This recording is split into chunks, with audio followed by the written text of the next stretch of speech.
Yeah, judging by how loud it was from my hotel room, I'm glad that a few of you were able to wake up this morning. Sounded like everyone was having fun. But let's kind of get started here on the presentation. Click through some of these. So as she mentioned, there we go. So my name is Percival. I'm a partner at 500 Startups. This is my first time to Turkey, first time to the Middle East as well. Although 500 Startups is not really like most typical Silicon Valley VCs. Most of them like to stay in their backyard. They don't like to drive too far. 500 Startups is a little bit different. We believe that most of the great entrepreneurs are not in California, and they're throughout the world. We have sort of an unofficial mission to sort of find and fund the top 1,000,000 entrepreneurs in the world. So far, we've funded about 3,000. That includes about 900 companies so far. So glad to be here. Thank you for having me. There at 500, I run the program in Mountain View. That's an accelerator program where we accelerate about 60 companies a year. We make an investment. We have a big focus on marketing and growth, so help those companies grow. Each batch is usually about 50% international, so 50% from US and then 50% from everywhere else. My last batch actually included 17 different countries in the group.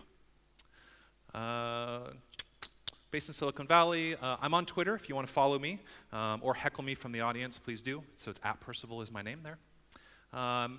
Before this, funny story, I was a founder before this, and 500 also, they're not just bringing on old white dudes who haven't run a startup in a long time. Most of us have a lot of prior founder experience. Dave made an investment into my company, actually when we were having a little bit of trouble. We weren't able to raise money. He wrote the check, and he kind of joked and said, hey, if it doesn't work out, you need to come work for me. And I kind of laughed it off. I thought it was weird he was giving me money and already trying to recruit me. Sure enough, it didn't work out, and so I called him right away, and that's how I actually got started as a VC. Never expected to be a VC. I don't really like VCs. No offense to anyone in the audience. But I do like building companies. I do like working with early stage companies. So 500 really was the best place for that.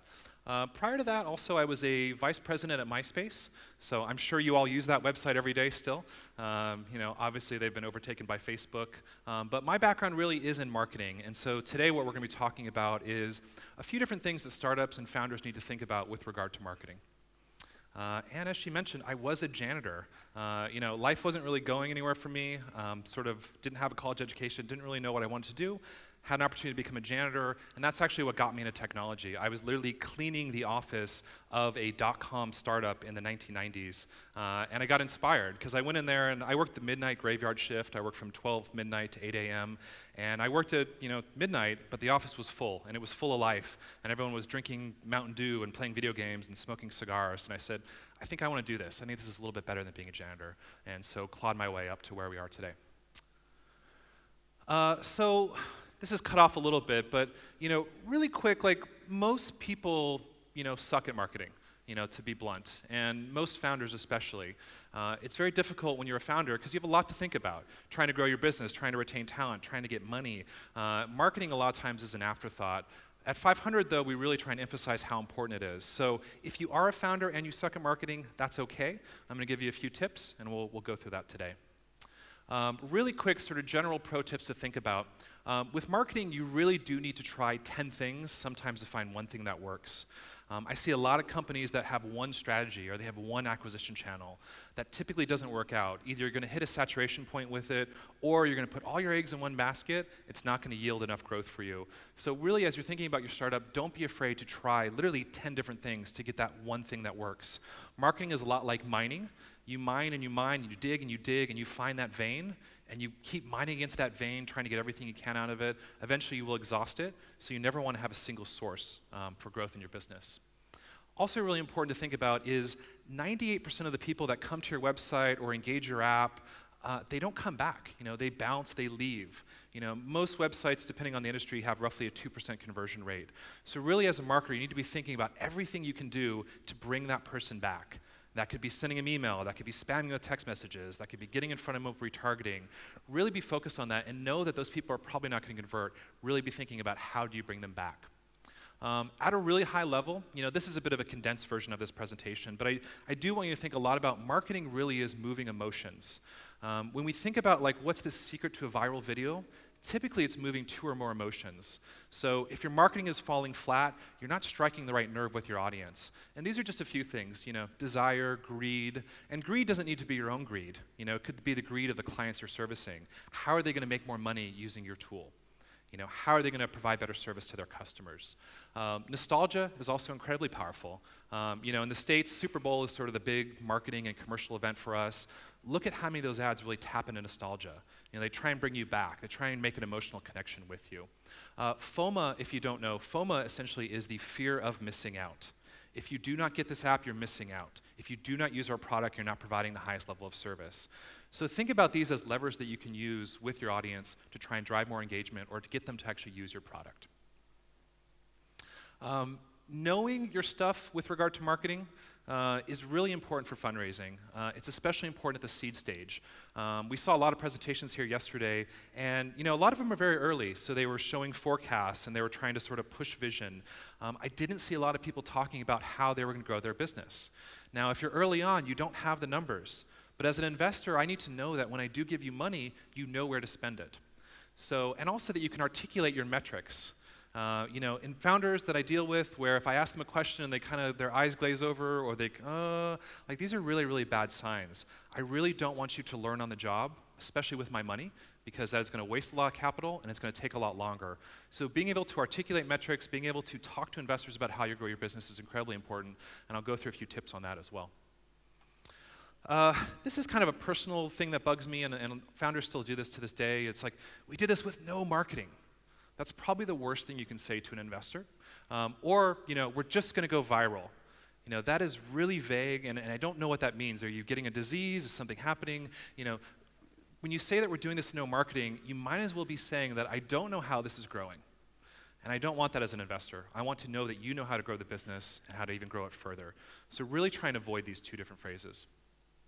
Also, hiring is a big part. As I mentioned, a lot of founders just don't have marketing in their core, so you have to go out and hire. So let's talk a little bit about how you hire those first marketing roles for your company.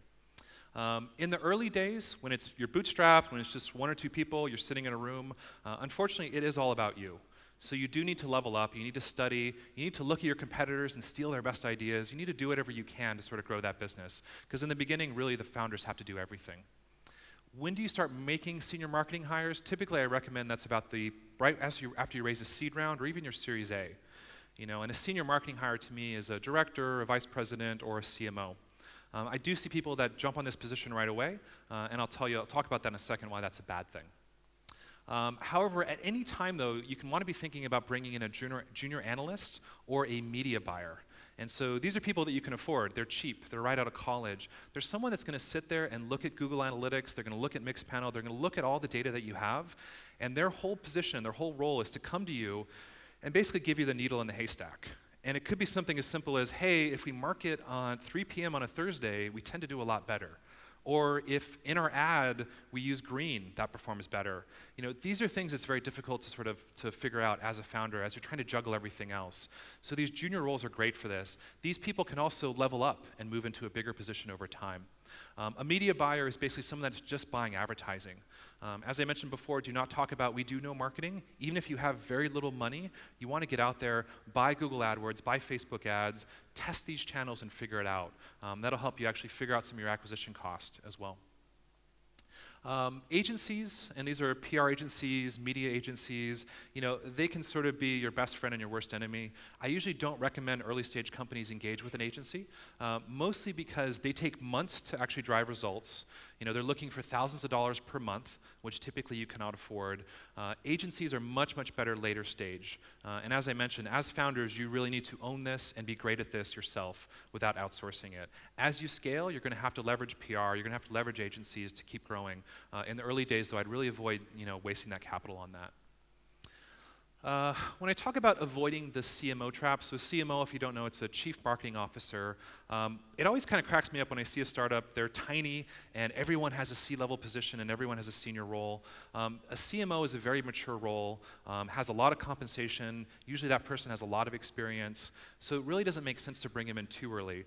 It's a few things. One, you can't really afford them. Also, you're bringing in someone early at the highest possible position. You're not giving them any room to move up and down, or to move up in the business. So be careful about bringing in a CMO a little bit too early. And the nice thing too about a marketing position too is it's very quantifiable. They are doing their job or they're not. And you can measure that against revenue, you can measure that against installs, whatever that might be. So if there's a great marketing hire that you want to get but you can't afford them, you basically put performance compensation in place. And I've done this many times, and typically it's equity. And because you can go to them and say, hey, listen, we have to get 10,000 users to raise our Series A. If you get us there, we're going to give you 2% more or 3% more. A lot of roles, engineering, they're hard to quantify. You can tell when things are happening, but this obviously is very direct. So if you can't afford them, consider bringing them in with some type of tiered levels where, get us to this level, we're going to up your compensation. Get us to the next level as a stretch goal, and we're going to give you even more. Once again, if that person in marketing is growing your business, there's much more likelihood that you'll survive and that you'll raise money. And so you want to be willing to give them more for that. Let's talk really quick about why they might not be successful. The biggest thing that I see is that they don't have the right budget. And if you've seen this movie, it's Life of Pi, where this is your expectations for them, but this is actually your budget, really. And I've made this mistake myself. Bring in a senior marketing person, they're used to spending $10,000 to $100,000 a month on marketing, and you have pennies to give them. Really good marketing people need big budgets. They need a team, they need to buy media. So be careful about bringing in before you can actually afford to give them the staff and the resources and the media that they need. In California, this is kind of what we call a programmer or a dude bro, and they only care about shipping code. Engineers are very focused on building. They don't usually care about marketing. When you think about it, marketing, development, engineering, they're almost two different sides of the brain. So they don't always understand the value. They want to make something much faster. They want to build you the NASA dashboard with all the features and bells and whistles when you don't really need that. And so a lot of times I see people fail as companies that we help or companies that we engage through a distribution program. It takes a week to get a pixel placed on the site. They don't want to optimize the funnel. They don't want to do these things. It's not interesting to them. So as founders, it's important that you make them understand how important this is. And be blunt. If we don't grow this business, you don't have a job. You don't have anything to build. But we see a lot of challenges with this. So make sure that your CTO, your head of engineering, make sure he or she understands that, yes, this is very, very important to the business. It's not just about building a massive, scalable business. Because they'll come to you and be like, we can handle 1 million users. But really, you only have 500. So be careful about that. Or once again, if they don't have resources. So marketing resources, very important on an engineering level as well. This is kind of a funny comic, and if you can't see it, just says, yes, the planet got destroyed, but for a beautiful moment in time, we created a lot of value for shareholders. And the whole point on this is you need to encourage measurable and sustainable growth. So measurable means that you can actually figure out where is this coming from. You've instrumented the site, and you know how it's growing, and you know what's working and what's not, and you're also finding sustainable ways to grow. Unsustainable ways would be something like, oh yeah, well, we just gave everyone 50% off forever. We're going to lose a ton of money, but that thing is just growing like crazy. So this is really important. I do see people, this balancing act, because you have to get the numbers, but just don't give it away. Don't be bringing in bad customers for the sake of getting growth. So measurable, sustainable growth is very important. There's lots of lingo in marketing, and we don't have time to go through kind of all of these, but you can take a photo, and I'm happy to post this online. As you notice, marketing, a lot of acronyms, a lot of abbreviations. But let's talk about really quickly, what are the most important? What are investors going to ask about? That top one up there is probably the most important. What does it cost you to acquire a user? So what is the CPA? What is the acquisition cost? And then they're also going to ask you, what is the LTV? So what is the lifetime value of that user? They start asking you these things because in their mind, they're trying to think, is this business sustainable? Do the unit economics work? Or is this a business where I'm going to be putting money in and it's not going to go anywhere? And so those are incredibly important. You want to make sure that when they ask you, what they are, you know exactly what it is. You don't fumble it. You don't think about it for a while. You can spit out and say, our acquisition cost is $3.30. And on average, we make $10 per user. So you've told me, okay, great. You can actually get ROI positive with your customers fairly quickly. So this stuff is very important. Other ones that we want to touch on, churn rate is also important, especially if your business is subscription-based or a mobile app. Investors will ask you, what is your churn rate? This number is difficult to derive sometimes, and so you need to be good. Either you're getting in Excel and you're doing all the manual calculations, or you're using software that helps you figure that out. But they will talk about that. They'll also talk about cohorts a lot, and I always joke that I think investors like to say that word because it makes them sound smart. But a cohort is basically a group of people. And it could be people, usually it's based on a month, so it's a monthly cohort. They want to know, and they'll test you. What is the cohort performance in XYZ? A lot of startups don't know this right away. What you want to do is if you get those questions, say, you know what, I have that data at home. I'm happy to go compile that and bring that back to you. So cohort analysis is very, very important. That's when your junior analyst starts to figure out what's working and what's not. Let's see, other ones that are important. Yeah, I think, like I said, I don't want to spend too much time on these, but it is important to know these. Yeah, let's go on before we get stuck in this rabbit hole of lingo. And let's talk about talking to investors about marketing. So as I mentioned, knowing your numbers is incredibly important. I can tell you when I'm meeting with founders and they don't know the numbers right off the top of their head, it's a big concern to me. You need to have these things like the back of your hand. You need to be addicted to the numbers. You need to be looking at them every single night. So think about what are the most important KPIs for your business. Know them, have them memorized, study them before you go in to meet with them, and know them. Don't sit there and sort of, I'm not sure, especially on those really important ones. Sort of related to that, never use ranges when you're talking about it. So if we're talking about acquisition costs, don't tell me it's $3 to $5 or even worse, $3 to $10. That range really concerns me. It shows me, one, that you may not be completely in tune with the numbers, and it's hard for me to extrapolate what this business is going to take to actually grow. So don't use ranges. Be very, very precise. As I mentioned, what is your acquisition cost? It's $3.30. And if you don't know exactly, make something up, but have a really, really absolute number that you can give to them. I think I mentioned this already. If you don't have the data, that's okay. Investors, once again, they're poking for holes. They're incentivized to delay and to find reasons not to invest. So if you don't know it, say, you know what, we have that data. I'm happy to send that to you tonight, and make sure you do that. And once again, a lot of times they're really just trying to see, are you analytically focused? Do you really know the business? And can you get us the data that we need? So in companies that have typically done the best in our program are able to get that data, get it into Excel, get it into a presentation, and get it right to the hands of the investor. I talked a little bit about cohorts already, but what's most important here is that you're able to sort of articulate that it's improving over time. Our acquisition is going down.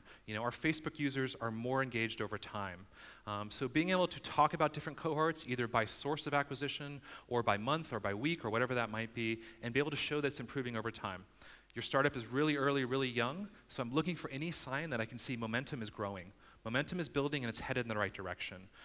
If your business has been flat for 6 months or 12 months, my view is probably it'll be flat forever. So I really need to see that this thing is improving and getting better. This is a slide that when I was fundraising that I used, and this is what I really, really like to see from founders. And so it's a few different things. The big part here, this chart, you're showing me that once again, you know where all of your traffic is coming from, all of your users, all of your revenue is coming from, and there's multiple sources. There's a diverse selection of acquisition sources going on. Other important things is you talk about your top performing channels. So you have a few channels that are doing really, really good. And at the same time, it's okay to talk about channels that are not doing so well. I think I mentioned this, but I don't want you to learn on the job as much as possible. I don't want you to learn on my money, because that means the money will be gone quick and you'll need more of it. So going out and actually telling investors that, hey, listen, we've already tested these things. We're not going to put your money into AdWords and Grandma's Bingo Team and other things. We're going to save it for the channels where it actually works. Just about out of time, so let me kind of move through this quickly. Be careful about discounting. This is especially true for e-commerce. You see a lot of e-commerce brands where they're offering daily deals, major discounts to get that money in the door. This can be really troubling because the users you acquire through discounting typically are the worst users. This is a big reason why Groupon did not work out. Groupon was able to fill the door. So if you're a restaurant, you could fill the door and get everyone in there. They didn't come back. And many of your businesses are going to be based on retention and repeat purchase behavior. So be very, very careful about discounting too much just to get those numbers in. I think I've already talked about this a little bit too. Bad customers, bad users, they will drag you down. Quick example, my e-commerce business, I had a few spots where I was desperate and I was acquiring really, really bad users. And they drove my customer service people crazy to the point where they wanted to quit. They also didn't keep buying. They just take and leave, so be very, very careful. You want to be focused on the best customers that you can retain over time. You don't want people that are going to be dragging down your numbers.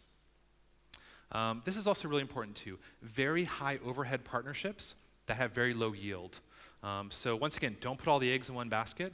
A lot of people say, yeah, we're going to do this one thing and it's going to just take us off, and they're going to email our product out to 100,000 people. 100,000 people, it seems like a lot of people. But remember, only 10% of them actually open the email, and then only 3 or 4% actually click through. So be very, very careful. If you're working on a partnership for 3 to 6 months, and it's the only thing you're doing, like, don't be surprised if at the end of the day that you almost get nothing out of it. So be very, very careful. Also be careful about doing partnerships with other startups, especially ones that are smaller than you. You know, they probably need you more than you need them, and really you're not going to get much out of it. So be very, very careful. Partnerships typically don't grow businesses until much, much later on.